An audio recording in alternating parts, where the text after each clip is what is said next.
심사위원으로 아주 활동을 하셨어요. 앞으로도 슈퍼스타 K3에도 지금도 하고 계시잖아요, 예선.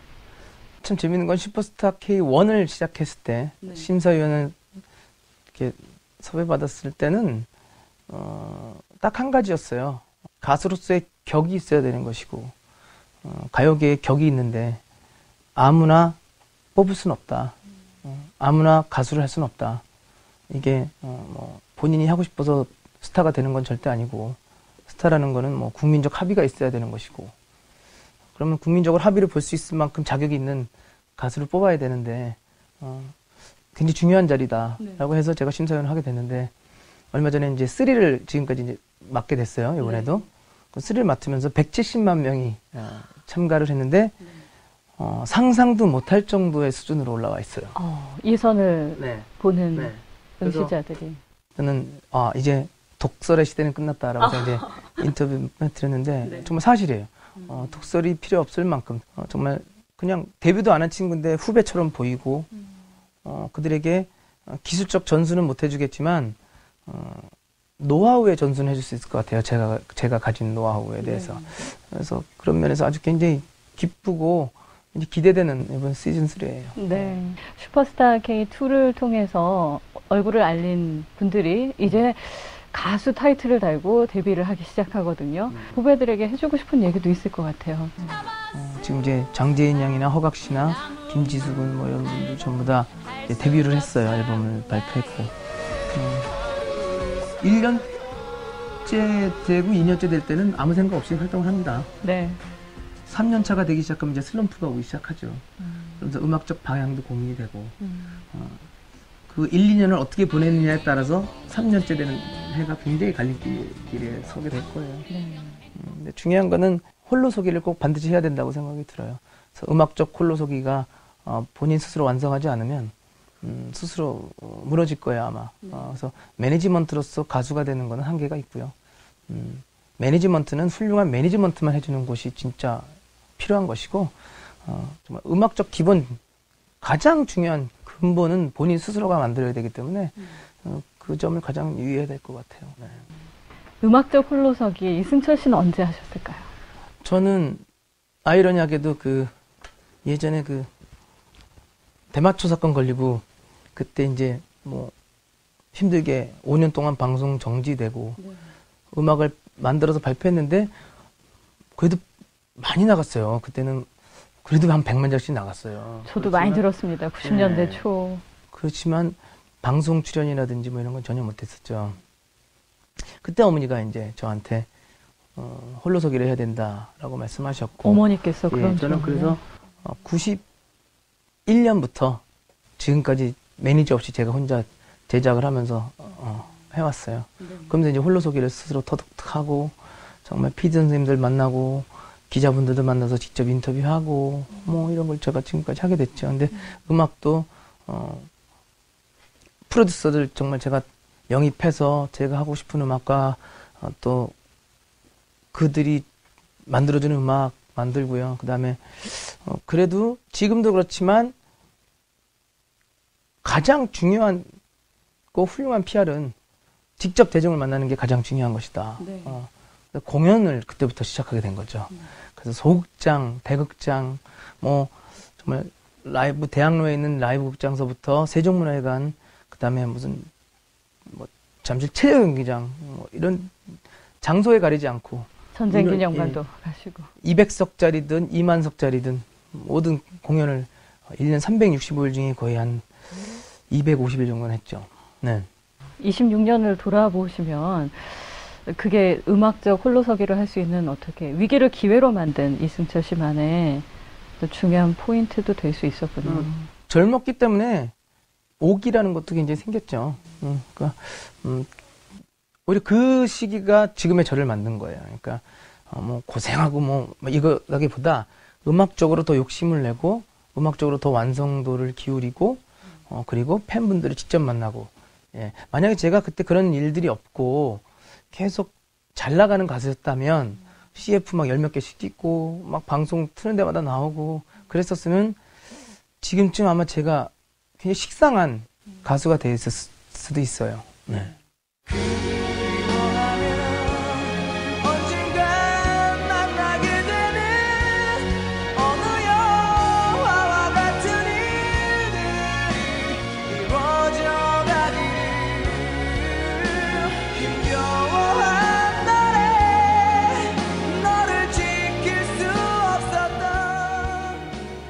마흔 살 되니까 더 노래를 알게 되는 것 같다 이런 인터뷰를 하셨더라고요. 네. 그 인터뷰가 40살에 한 건가 봐요. 5년 전에. 네. 지금은 또 달라진 것 같아요. 그죠. 예, 또 달라지고 5년 후면 또 어떻게 달라질지 모르죠. 그렇지만 음악은 진화하고 있어요. 가장 큰 변화에 어떤 결혼도 그 안에 들어갈까요? 가족. 그럼요. 가장 큰 변화 중에 하나고요. 외발 자전거 타다가 사륜 자동차 탄 느낌이에요. 네. 제가 공연장에서 이제 막 아장아장 뛰어다니는 둘째 따님을 봤어요. 예. 이 막대를 들고 몇 시간 내내 아빠 노래를 따라 부르더라고요. 와.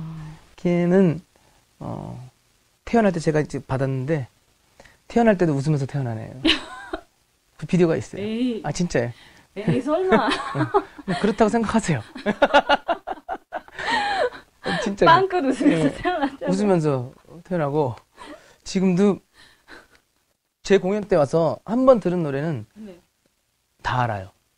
아빠 노래를. 예, 그 사람도 뭐 다 따라하고 안녕이라고 말하지만도 따라하고 네. 그게 불과 1년 전에 말 이제 막 간신했을 때부터 네. 이별이 뭔지 몰라 막 이러면서 하고 아니, 말보다 노래를 먼저 배웠다는? 근데 정말로 걔는 음악을 정말 좋아하는 것 같아요. 그러니까 그 피는 못 속이는 것 같아요. 아내분이 또 기자 간담회 끝나고 가는데 하나하나 다 인사하시고 네. 옆에서 참 든든하실 것 같아요. 네. 아마 대한민국 부부 중에 아침밥과 저녁밥을 같이 먹는 부부가 많지는 않을 거예요. 그러면 같이 드시는 거예요? 그러니까 그만큼 붙어 있다는 거죠. 저희는 거의 안 떨어져 있는데 큰 공연 앞두고 그럼 좀 예민해지고 날카로워질 수도 있는데 그렇게 계속 붙어 있으면 조금 티격태격 할 수도 있을 것 같은데. 가수랑 결혼하지 말라고. 네. 본인은 좋아서 가수랑 해놓고서 막상 살아보니까 아니거든. 힘들거든 이게. 그러는 이승철 씨는 어떠세요? 친구분들에게 결혼에 대해서 뭐라고 말씀하세요? 저희 집사람 같은 사람이랑 결혼하라고 그러죠. 후배들. 실제로 뭐 정준호 씨 같은 경우는 저희 부부를 보고 결혼했어요. 결혼 정말 해야 되겠다, 하고 싶다. 뭐 이차훈 씨도 그렇고 네. 저희 부부가 롤 모델인 사람들이 좀 많아요. 네. 다행스럽게. 네. 설렘을 갖게 하는 가수가 되는 비결이 뭔가요? 근데 꼭 그렇지만은 않은 게요. 네. 사랑받은 만큼 안티도 많아요. 그래요. 무엇보다 중요한 거는 그런 걸 의식하지 않고 네. 제가 갈 길을 정확히 집어서 간다는 게 가장 중요한 것 같아요. 그러니까 저는 지금까지 음악을 어떻게 보면 제 자신을 위해서 한 거죠. 모든 사람들은 뭐 이기적이니까 뭐 팬들을 위해서 음악을 했어 이런 것 뭐 저는 모르겠어요. 저는 뭐 그보다 더 제 자신을 위해서 음악을 했다고 저는 생각하고 또 그만큼 많은 분들이 저를 사랑해 주셨고 근데 지금부터는 틀려질 것 같아요. 그게 이제 아프리카 차들을 갔다 오고 나서 그 정말 낮은 곳에 있는 아이들을 보면서 맞아. 나는 이제 저 아이들을 위해서 저런 사람들을 위해서 노래를 해야 되겠다. 그렇게 내가 차드로 가게 그런 마음을 먹게 된 특별한 계기가 있었나요? 처음에 우연히 희망TV를 보고 박용화 군 요나스쿨이 소개되면서 이제 완공을 봐야 되는데 영화가 없으니까 이제 제가 가게 됐어요. 그러면 직접 먼저 이승철 씨가 네. 가겠다라고 네, 제의를 그래서, 하신 거군요. 네, 가서 보자로 가서 이제 가면서 이제 저희 큰애가 이제 이번에 대학교 가는데 큰애와 이제 집사람을 데리고 갔죠. 근데 뭐 우리 큰애가 가서 이제 요나스쿨의 벽화를 그려줬어요. 그림을. 그래서 거기 아이들하고 같이 손바닥에 도장 찍으면서 잎사귀 만들고 뭐 예쁜 그림만 그려주고 그래서 굉장히 우리 가족에겐 큰 도움이 된 그런 여행이었어요. 무언가 혹시 줄 수 있을까 하고 갔는데 오히려 더 많이 많은 거 받아오고. 얻어왔죠. 예. 그러니까 이름은 이제 리앤차드, 리차드 스쿨이라고 해서 학교가 이제 착공이 돼요. 이런 사업을 10년 동안 10개 학교를 지어주기로 했고요. 너무나도 기쁘고 행복한 일입니다.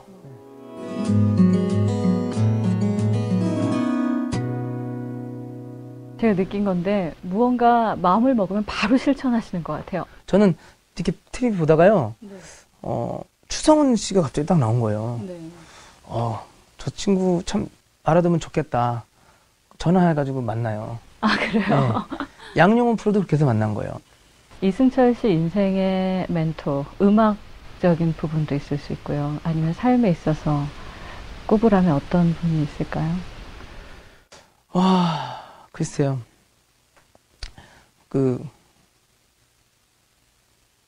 롤모델은, 그러니까 처음에 시작할 때 이제 음악적인 롤모델이 있죠. 네.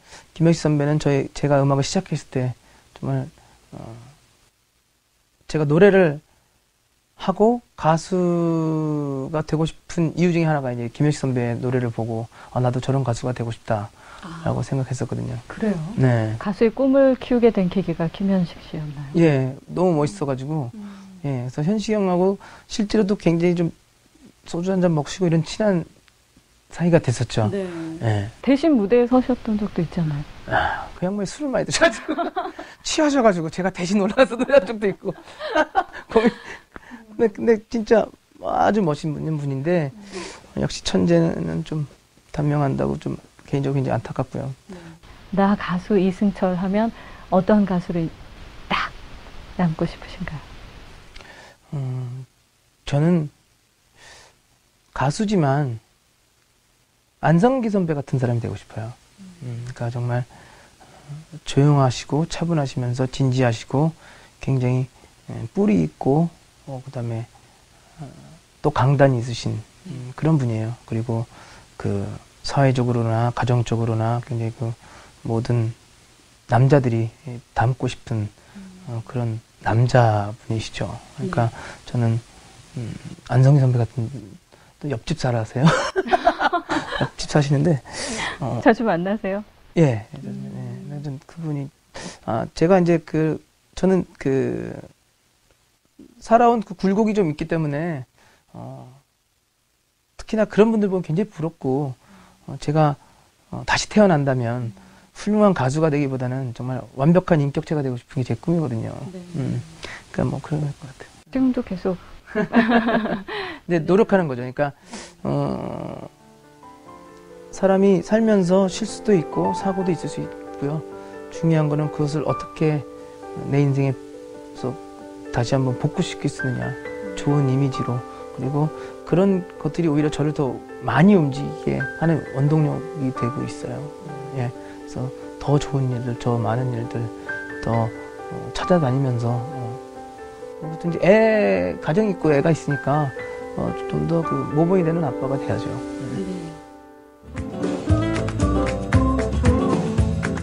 지금도 만났는데 그냥 멀리서 그럼 이렇게 보고 나서 이렇게 딱 보면